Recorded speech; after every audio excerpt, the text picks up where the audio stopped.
Assalamualaikum warahmatullahi wabarakatuh. Perkenalkan, nama saya Siska Wandarianti dari Prodi Pendidikan Biologi.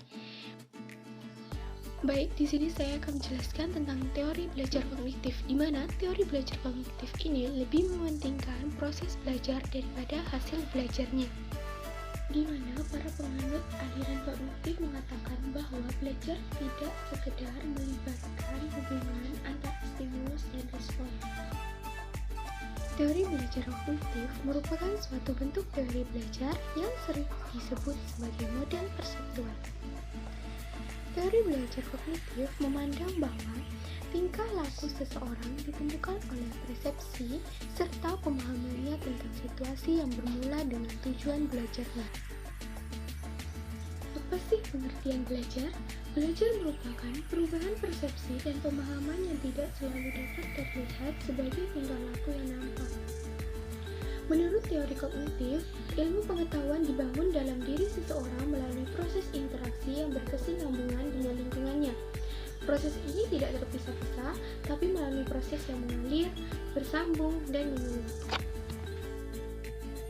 Menurut psikologis kognitif, belajar dipandang sebagai usaha untuk mengerti sesuatu. Usaha itu dilakukan secara aktif oleh peserta didik. Keaktifan itu dapat berupa mencari pengalaman, mencari informasi, memecahkan masalah, mencermati lingkungan, mempraktikkan sesuatu untuk mencapai tujuan tertentu. Selanjutnya, para psikolog kognitif berkeyakinan bahwa pengetahuan yang dimiliki sebelumnya sangat menentukan keberhasilan mempelajari informasi atau pengetahuan yang baru.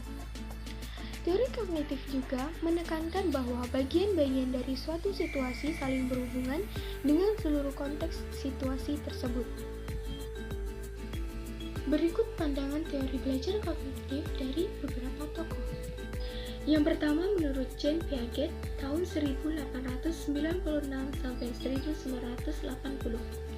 Menurut Piaget, perkembangan kognitif merupakan suatu proses genetik, yaitu suatu proses yang didasarkan atas mekanisme biologis perkembangan sistem syaraf. Menurutnya, dengan makin bertambahnya umur seseorang, maka makin komplekslah susunan sel syarafnya dan makin meningkat pula kemampuannya.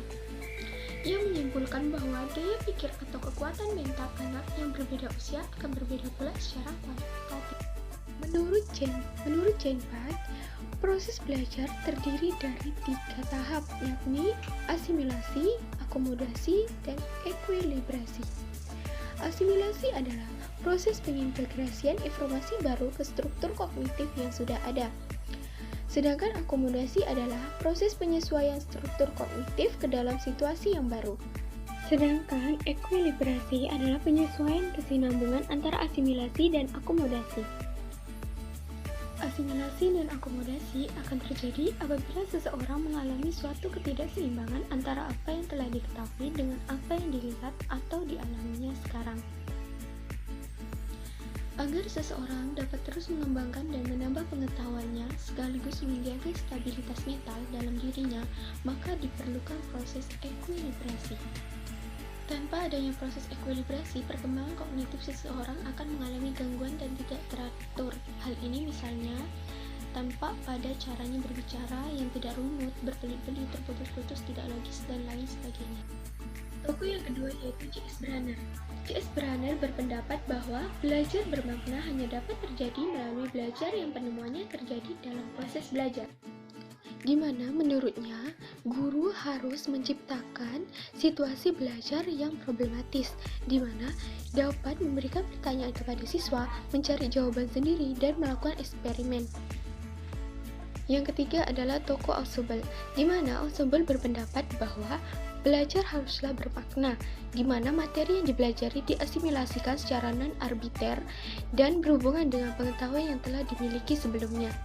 Yang keempat yaitu tokoh Gestalt, di mana Gestalt berpendapat bahwa belajar adalah proses pengembangan yang didasarkan pada pemahaman, di mana pemahaman terhadap hubungan antar bagian dalam suatu situasi permasalahan. Berikut cara implikasi teori kognitif dalam kegiatan pembelajaran.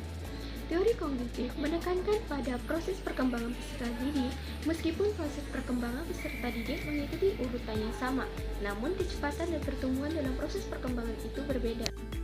Kegiatan pembelajaran teori kognitif juga mengikuti beberapa prinsip-prinsip. 1. Peserta didik bukan sebagai orang dewasa yang muda dalam proses berpikirnya. Yang kedua, anak usia prasekolah dan awal sekolah dasar akan dapat belajar dengan baik, terutama jika menggunakan benda-benda yang konkret. Ketiga, keterlibatan peserta didik secara aktif dalam belajar amat dipentingkan. 4. Untuk menarik minat dan meningkatkan retensi belajar perlu mengkaitkan pengalaman. 5. Pemahaman dan retensi akan meningkatkan jika materi pelajaran disusun dengan menggunakan pola. 6. Belajar memahami akan lebih bermakna daripada belajar menghafal. 7. Adanya perbedaan individual pada diri peserta didik perlu diperhatikan, karena faktor ini sangat mempengaruhi keberhasilan belajar peserta didik. Baik, itulah tadi materi tentang teori belajar kognitif. Sekian dari saya. Assalamualaikum warahmatullahi wabarakatuh.